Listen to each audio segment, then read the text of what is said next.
प्रवर्तन निदेशालय ईडी ने शराब कारोबारी विजय माल्या को कोर्ट की ओर से भगोड़ा घोषित कर दिया गया है। माल्या को भगोड़ा घोषित करने की प्रक्रिया उपयुक्त अदालत में जारी थी। इस संबंध में मुंबई की अदालत ने माल्या को भगोड़ा घोषित करने का फैसला लिया है। इससे पहले ईडी ने माल्या के खिलाफ रेड कॉर्नर नोटिस भी जारी किया था।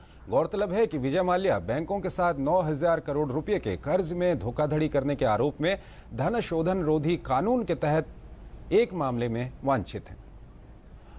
और योगेश हमारे साथ मौजूद है मुंबई से। योगेश, आज जो कोर्ट की ओर से निर्देश दिए गए हैं और कोर्ट की ओर से जो कहा गया है कि विजय माल्या को भगोड़ा घोषित किया जाए, इसके बाद क्या कुछ फायदा भारतीय एजेंसियों को होगा विजय माल्या को भारत वापस लाने में?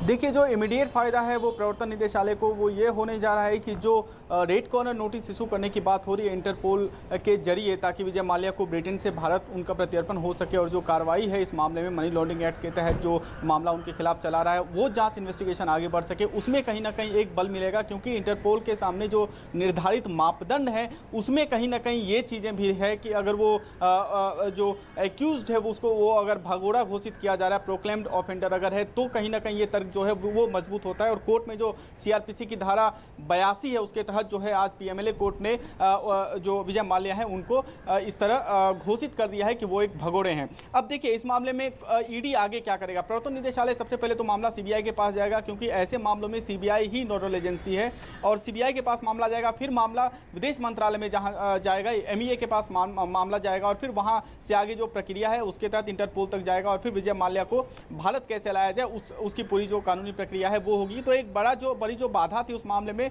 वो कोर्ट ने आज जो है वो बाधा जो है वो हट गई है। दूसरी बात यह है कि आर्गुमेंट क्या रहा प्रवर्तन निदेशालय की तरफ से कोर्ट में। देखिए, दो महत्वपूर्ण आर्गुमेंट रहे जो प्रवर्तन निदेशालय ने आज कोर्ट में रखा।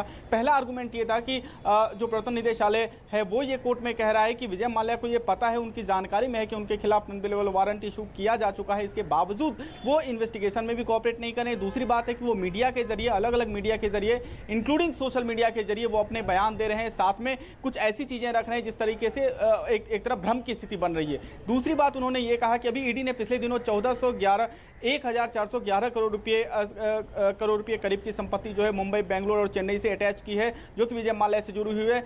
ईडी का यह कहना है कि कुछ संपत्ति ऐसी है जिसको विजय माल्या बेच रहे हैं, तो इसको किसी भी तरह के तरीके से रोकना ईडी कह रही है इसलिए जरूरी है, क्योंकि ऐसे समय में जब मामला ऑलरेडी प्रोसिक्यूशन का है, वो प्रोसिक्यूट किए जा रहे हैं, ऐसे मामले में उनका संपत्ति बेचना इसलिए भी इल्लीगल है क्योंकि ईडी उस मामले उस संपत्ति को कुर्की करने वाली है, कुर्की जब्ती करने वाली है उन संपत्ति का। तो ये सब जो मजबूत जो बेसिकली आर्गुमेंट थे वो ईडी की तरफ से कोर्ट में दिए गए। अब आगे ईडी क्या स्टेप्स लेती है वो निश्चित तौर पर देखना दिलचस्प होगा, क्योंकि जो लीगल चीजें हैं वो लीगली रूप से जो है, जो लीगल एस्पेक्ट से ईडी अब मजबूत हो चुके हैं इस मामले में। और कहीं ना कहीं एक बड़ा झटका जो है वो आज विजय माल्या को लगा है पीएमएलए कोर्ट से। जी जोशी।